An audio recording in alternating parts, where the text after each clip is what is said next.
As we all know, Zach Lavine has officially re-signed with the Chicago Bulls, and although he's had some pretty good years these past 2 years, being an all-star in both and definitely improving a lot over the past few years, honestly, I think Zach Lavine's best year is yet to come. Now, hold on, wait a minute. I know that he had a really good year 2 years back when he had his most points per game, and he was, I believe, like the third highest scoring leader in the entire league, and I know last year he had a pretty good year as well, but I just don't think this is all he has. I think Zach Lavine, although some people believe his contract was too much, I think he's going to prove a lot of people wrong, and that's what we're going to be covering in this video. But if this is your first time on the channel, thank you so much for tuning in. If you enjoy this video, give me a like, please. It does help a lot, and it helps get this to a broader audience, as well as if you are coming back on a consistent basis and you enjoy my videos, why not subscribe? Because it really does help me a lot, and I'm trying to reach 1,000 subscribers before the end of the year, and I can't do that without your guys' help. But let's not waste any more of your time. Zach Lavine's best year is still yet to come, and let's explain why. So, first things first, I think the main reason that we need to kind of cover here is, why hasn't he had it yet? What's holding him back? What has held Zach Lavine back from having his best year? Well, as we all know, very early on, he was drafted to the Timberwolves in Minnesota for, I believe the 13th overall pick, and he had pretty good years there, but let's kind of take a look at this Timberwolves roster and how he did while he was there. Now, the biggest thing was the Timberwolves had a lot of young pieces. And although oftentimes that can end up being a good thing because you have youth and you can develop the talent as one piece, it also means that it's sometimes hard to develop all that talent at once. And we're kind of seeing something similar right now with the Oklahoma City Thunder. They have so much young talent, you worry that maybe some of these guys won't reach their full potential because, they have to give equal amounts of attention to each one to hopefully see them all improve, but somebody's going to be left out. Now, you might not quite remember how good some of these players are that used to be on this team and was youth, but let's run through some of these players, and I'm also going to tell you where they were picked because that is very important. So before Zach Lavine got there, the year before, the Minnesota Timberwolves, with the 9th overall pick, so a very high pick, you expect this guy to be good, they chose Trey Burke, and although he hasn't developed into anything incredible, and a lot of people don't even remember him, it is still, he was getting a lot of attention because he was young and people thought he was going to be something. The next year, they end up getting Zach Lavine, as we all know, with the 13th overall pick, but they also have the 1st overall pick in a trade, and that was Andrew Wiggins, who a lot of people thought was going to be a top player in the league. So Andrew Wiggins, again, got a lot of attention, and Zach Lavine, and Trey Burke. The next year, we have Karl-Anthony Towns with the 1st overall pick again. Now you have another piece that everyone thinks is going to be a huge star player, 1st overall pick on the Timberwolves, more attention. The year following that, the 5th overall pick, you end up with Chris Dunn. And although a controversial pick at the time, still the 5th overall pick, he's going to get a lot of attention. So now we look at this. We have Trey Burke, Zach Lavine, Andrew Wiggins, Cat, and Chris Dunn. All 5 of these guys getting a lot of attention. All 5 of these guys really young, have a lot to develop, and pretty much all starters at the time. So attention can't be distributed equally, and when all these guys are young and trying to prove it, sometimes these players are going to take over the other one and not allow as many shots, and we're not going to see the full effort of what a player like Zach Lavine could do. Now, Zach still was very effective on this team and had some good years with them. He still shot very effective, but he had minimal minutes for the most part, outside of 1 year here. But he didn't have a single season below 42% field goal percentage, and of course, this is with the Timberwolves. He had his lowest 3-point percentage was 34%, and he only had more than 30 minutes per game 1 year with the Timberwolves. Only 1 year did he have 30 minutes per game or more. So, that's pretty big, and that's like a normal starter. A normal starter is getting 30 or more. The lowest you'll see a starter get is like 28, and Zach only did it once, and he was a starter for a good portion of the time that he was there with the Timberwolves. Now, another big thing that was held Zach back, especially in his early years, was his ACL. He tore his ACL in a game, I believe, against the Pistons that they end up losing. But his last season with the Timberwolves, which was the year that he tore his ACL, he averaged 19, 3 assists, 3 rebounds, and 1 steal on 46% field goal and 39% three-point shooting. Very, very good numbers. Like almost 40, you're a little bit below the 50 range, but close to that 50-40 range, which is a very, very good. But sadly, Zach ends up tearing his ACL, like I said, in a Piston games. And the funny thing is, after he tears his ACL, and possibly I'll have a video of this popping up in one of these corners here, but he ends up playing 6 more minutes after tearing his ACL with, I believe, 3 points. I think he hit a 3-pointer. He had an assist. He had a rebound, and he was playing pretty effectively on defense for 6 minutes after he tore his ACL. And then he would finally be pulled out. Now, the main reason why he stayed in the game was because he was fouled, and he ends up shooting his free throws, and you stay in the game until you get a chance to pull him out. But he was running, and he looked effective, and he looked good, so they end up keeping him out there for another 6 injuries. 6 minutes, sorry. Now, another thing that ended up holding Zach back for a good portion of his career, including now, is his injuries. Now, like I just mentioned, he did tear his ACL with the Timberwolves, but that's not even the full extent of it. Not only did he tear his ACL in 2017, that made him miss 35 games, but he has consistently missed time throughout his entire career. 2018, he has an ankle injury that sidelined him for 5 games. That was his first year with the Chicago Bulls. Ankle injury, 5 games might not seem like much, but 5 games is 5 games. In 2020, he had a season-ending, quote-unquote, season-ending quad injury that took him out for the remainder of the year, although because of COVID, the year did get cut short. He would have likely returned in the last month of the year, but nonetheless, the season ends with a quad injury. Now, the next year, in 2021, health and safety protocol ends up holding him out for 11 games late in the 2021 season, which was a good part of the Bulls ending up missing the playoffs, was because Zach wasn't able to play and the rest of the team wasn't forming right, and the Bulls only were like 2 or 3 games out of playoffs, and Zach missing 11 was definitely a big part of it. And last year, Zach Lavine missed 10 games with some knee soreness, and he ended up needing fluid drained from his knee, as well as playing through injuries for a good portion of the year. I believe he injured his thumb as well on a shooting hand. So lots of injuries have held Zach back. And although that might be a little bit of a concern, I think he's starting to, move past it a little bit as time continues to go on. And I definitely think the Bulls organization is starting to kind of learn how to prevent it. And maybe it is holding him back every once in a while, game by game, limiting his minutes here and there. But that's not always a bad thing. Another, pretty big, substantial reason why Zach Lavine hasn't reached his full potential is because of coaching and teammates. Very, very inconsistent coaches and teammates. Zach Lavine, in 8 years, going on 9, has had 6 different coaches. That's insane. He's only had back-to-back coaches twice in his entire career, both with the Bulls, and now he's going on for the first time ever having a back-to-back-to-back coach in Billy Donovan. And not only that, but he's had very inconsistent roster alongside of him. Since joining the Bulls, with the 5 years with the Bulls that I believe that he's had, the Bulls haven't had the same starting 5 in back-to-back years ever. Likely this year, unless a dramatic trade occurs, this will be the first year with the Bulls that they've had the same back-to-back starting 5 year to year. Now, there's been some players that have stuck through and been a starter consistently, like Lauri Markkanen was a consistent starter. Wendell Carter was a consistent starter for some time there. But you've also had some random people come in and out of the lineup as starters. Chris Dunn was a starter for a while there. Kobe White was a starter for a while there. Otto Porter Jr. was a starter. Daniel Tice was a starter. Thaddeus Young was a starter. A lot of these guys that are no longer with this team were starters for a pretty substantial part of at least 1 year or the whole year.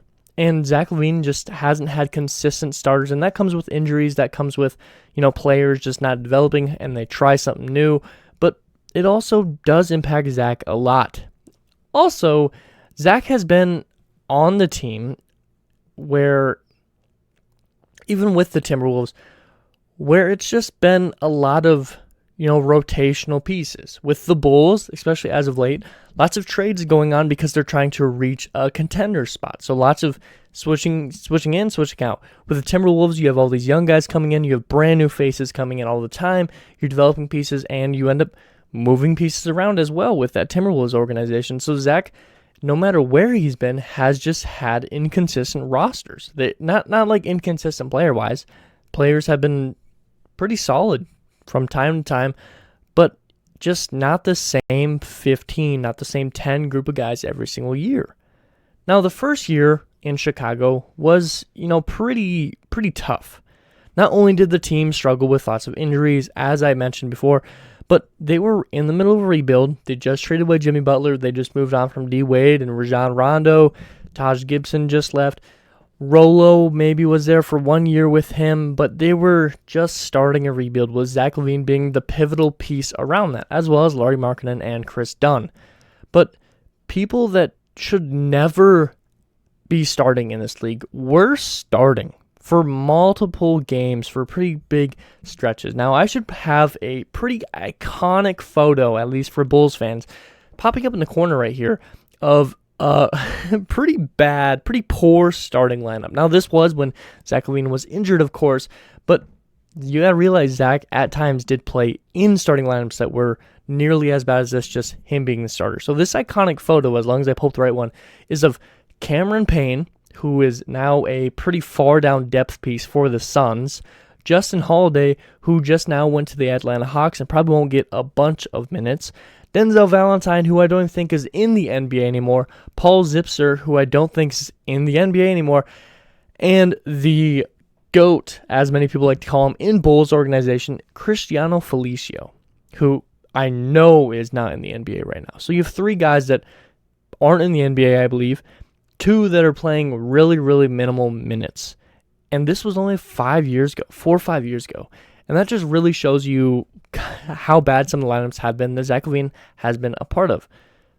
Now, why will this year be the year for Zach Lavine? Well, there's quite a good, fair, reasons why I believe this. First off, improvement. Zach Lavine has shown improvement year after year, especially with his Bulls organization. And Zach has shown a lot of potential to be a 50, 40, 90 shooter, which is something that not a lot of players get to do. I believe only like somewhere around 10 players in all of history have been a part of the 50, 40, 90 club. And Zach has been pretty close to that at times. And he's even completed 2 of the 3 in 1 year before. Now, in 2020 and 2021 season, he had 50.7 field goal percentage and 41.9 three-point percentage. Like I said, that's 2 of 3, but his free throws kind of, weren't as high as you want them to be. That's something you can work on over time, but you don't really expect it to take a big jump, especially with how far he's been off sometimes. Last year was his best year from the free throw line with an 85.3 percentage. So he's still about 5% away from that 90 to be 50, 40, 90, but all that takes is, like 10 more makes over misses. And you got to remember, some of those misses are intentional. So 50, 40, 90, especially when Zach's already had 50 field goal percentage before, he's already had 40 three-point percentage, and in the same year, reaching that 90 free throw percentage is just only a couple numbers away. So he has the potential to make it there. He's also been consistent from the other aspects of the field, not only just scoring. And he's shown his ability to score, especially 2020 and 2021 when he was an all-star and he was one of the top scorers in the league. But he's consistently been around 5 rebounds per game in the last 4 years, which is pretty solid. Around 4.5 assists per game in the last 4 years, pretty solid. Again, if you're averaging 27, 5, and 5, that's very good numbers. Turnovers went from a 3.5 in 2020-21 to a 2.6 last year. So almost a whole turnover per game down. That's really, really good. And he's been a back-to-back all-star. Not only that, but he has definitely improved on that defensive side of the ball. Early on, in his career, he was averaging about 1 steal per game. Now, not so much, but he's still kind of shown that he's able to be a useful player on the defense, especially compared to what he was earlier on in his career with the Chicago Bulls. Also, a big part of his improvement this year, I think, is going to be the consistency in the team. Like I mentioned earlier, Zach has not been a part of a team that had the starters and the same starters back-to-back years.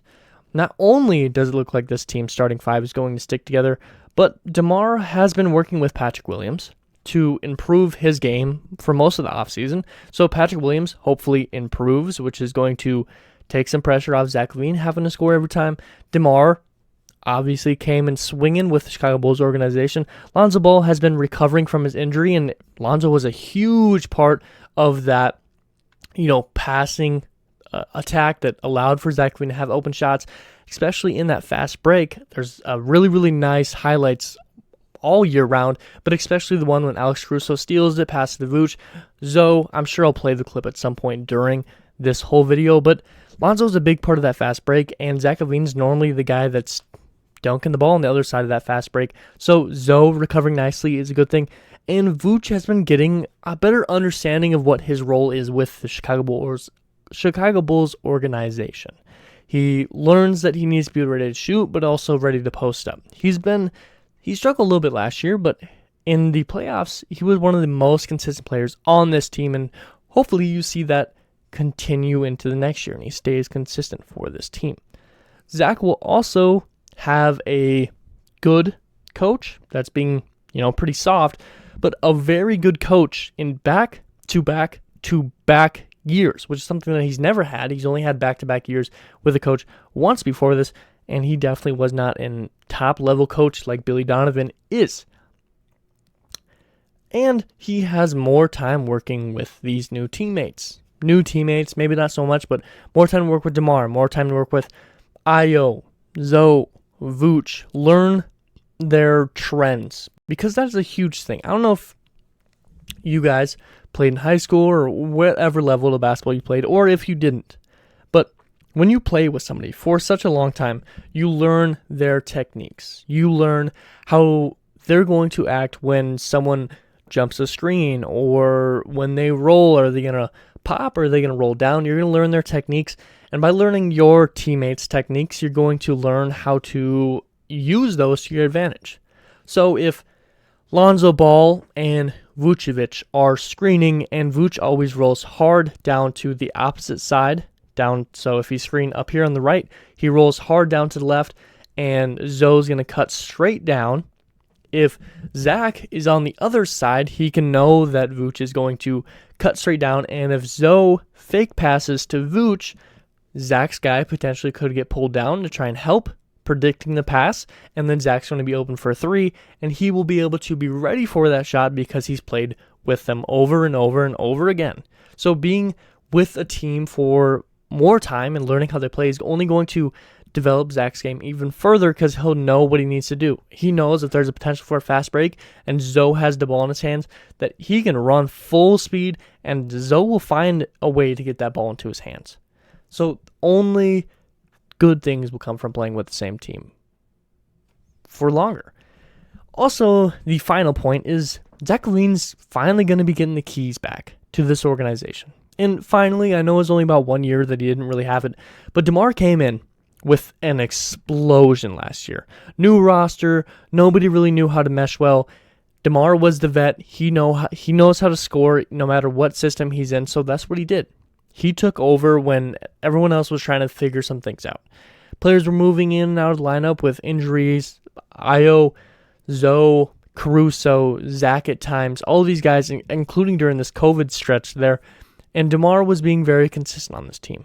But the more people play together, the more they understand how things work. And I think DeMar and Zach will learn how to mesh well better together and be, a good pairing instead of a 1 and a 2. It'll be 1A and 1B instead of a 1 and a 2. And that's only going to be a good thing. Also, Lonzo's return should allow for better passing, which is going to allow Zach, fast breaks, like I said. Zach's going to have open threes, but also DeMar is going to be able to get his nice, solid jumpers, his layups, all this. Everything's going to mesh well when you have consistently health. And Zach is probably the most well-rounded player on the roster. Now, yes, this is debatable because maybe his defense isn't as up to par as some of the other guys. I think Lonzo Ball has a really, really good, rounded play. He can shoot, he can score, he can pass, he can play defense. But I just think Zach brings a little bit more to the table because of his just ability to completely take over a game. I mean, we've seen it time and time again. He can make his own shots.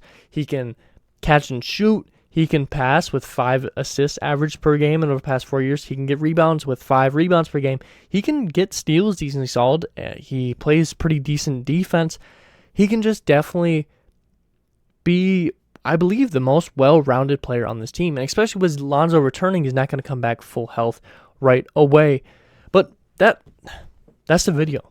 What do you guys think? I think Zach Lavine's going to have his best year ever next year. What do you guys think? Am I going too far? Is Zach Lavine going to have an average year next year? Will he be an all-star? Will he not be? Will he be in the All-NBA? What do you guys think? If you enjoy this video, give me a like. If you enjoy this channel, why not subscribe? Because I, for the most part, have daily uploads, NBA, NFL, and NHL, and I just really appreciate any support that you guys can give to me. Now, quick note here before we cut to the outro.